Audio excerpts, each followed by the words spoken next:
There are places that the maps no longer remember. Cross the fields north of Ingolstadt in the soft Bavarian country between Schrobenhausen and the river, and you will find nothing but turned earth and a quiet line of trees. No house, no barn, no marker, save for a small shrine the villagers tend with a stubbornness that borders on apology. But a century ago a farmstead stood here. The locals called it Hinterkaifeck behind Kaifeck because it sat alone, set back from the hamlet, far enough that no neighbor could hear what happened in its rooms after dark. A modest place. A house, a stable, a machine shed, all joined under one roof, the way the old Bavarian farms were built, so that a family need never step outside in winter to feed their animals. 6 people lived here in the patriarch, 63 years old and known through the district as a hard, joyless man, his wife, Cäzilia. Their widowed daughter, husband lost to the war. Viktoria's 2 children, 7-year-old Cäzilia, who walked to the village school each morning, and little Joseph, barely 2, and arriving that very week to take up her post, a new maid named Maria Baumgartner.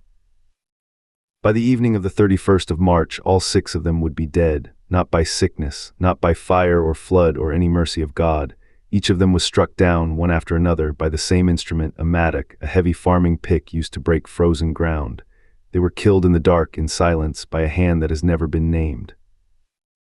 And here is where the story turns from tragedy into something colder, because the killer did not flee.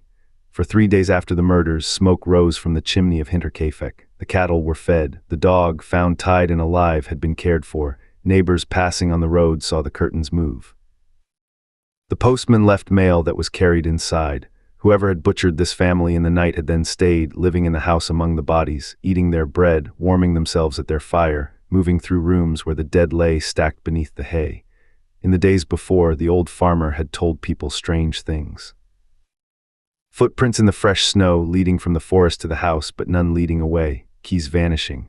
A newspaper no one had ordered, sounds in the attic, the scrape of footsteps over their heads when the family was gathered, all of them below. He told no one in time, or no one who would listen. When the authorities finally came, on the 4th of April, they would record the worst mass murder the region had ever known, and they would fail, across 100 years and more than 100 suspects, to solve it. This is the story of Hinterkaifeck, and it has never been finished. 500 words, 6 people, 1 farmstead. And a killer who, by every indication, stayed. And that is where the official record begins to fray, not with a lack of evidence, but with a surplus of the inexplicable. In the final days of March 1922, the Gruber family had been living with a quiet dread. The farm, perhaps a kilometer from its nearest neighbor, ringed by forest and fields still patched with the last of the winter snow. It was the kind of isolation that felt like something else entirely. Andreas Gruber, the 63-year-old head of the household, had been telling people about the footprints.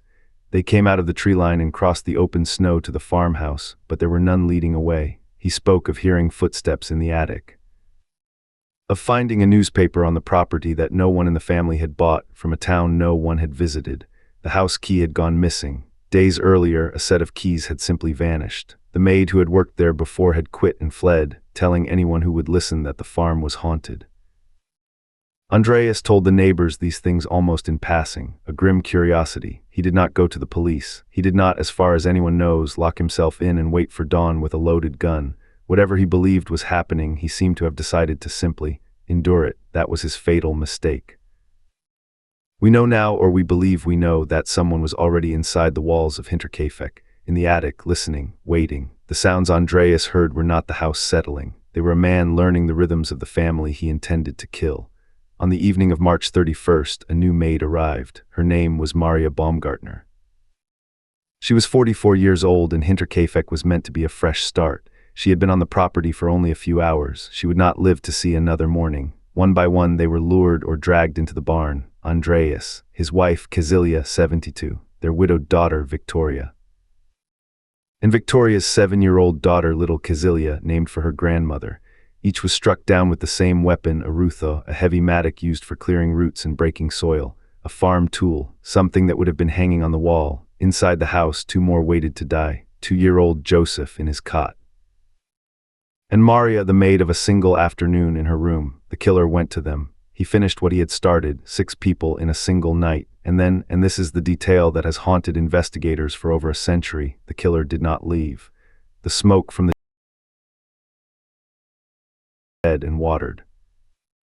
Meals had been eaten in the kitchen, bread cut, the animals tended with the patient regularity of a working family. Discovered on April 4th, when concerned neighbors at last walked out to Hinterkaifeck to find out why the family had not been seen.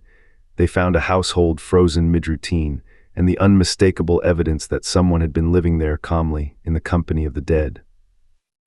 For 3 days, perhaps 4, the murderer of 6 people had eaten at their table, slept under their roof, and stepped over their bodies in the barn to milk their cows. Who could do such a thing, and why stay? That is the question that has outlived every detective who ever tried to answer it. Investigators believe that several key questions remain unanswered in the Hinterkaifeck Farm murders, including the identity of the killer, their motive, and the circumstances surrounding the crimes. One theory holds that the killer may have been someone known to the family, given the level of access and familiarity they seemed to have with the property. The family has suggested that the strange occurrences and sightings reported by Andreas Gruber in the days leading up to the murders may have been more than just mere paranoia. Viktoria Gabrielle Gruber, Andreas's widowed daughter, had been living with a sense of unease, and her concerns may have been dismissed by those around her. Andreas Gruber's decision not to report the strange happenings to the authorities may have ultimately sealed the fate of his family, including his wife, Cäzilia Gruber, and their grandchildren, Cäzilia Gruber and Joseph Gruber. The case remains a haunting mystery, with many questions still open, and the family's legacy is one of tragedy and loss, including the senseless murder of Maria Baumgartner, the new maid who had only just arrived at the farm. The case of the Hinterkaifeck Farm murders is still an active topic of discussion and investigation, with many researchers and true crime enthusiasts continuing to explore the evidence and theories surrounding the crime. The family of the victims, including Andreas Gruber, Cäzilia Gruber, Viktoria Gruber, has been the subject of much speculation and attention over the years. Despite numerous investigations and tips, the case has been a source of pain and frustration for those affected. Recent developments, including podcasts and documentaries, have helped to keep the case in the public eye, and the legacy of the victims, including Viktoria Gabrielle Gruber and her children, Cäzilia Gruber and Joseph Gruber, continues to be felt. In the end, it is the simple, mundane details that linger, such as the fact that the cattle were fed and the fire was kept burning, a chilling reminder that the killer was not just a monster, but a person who was able to coexist with the dead, and that Viktoria Gruber and her family, including Andreas Gruber and Cäzilia Gruber, were brutally murdered in their own home.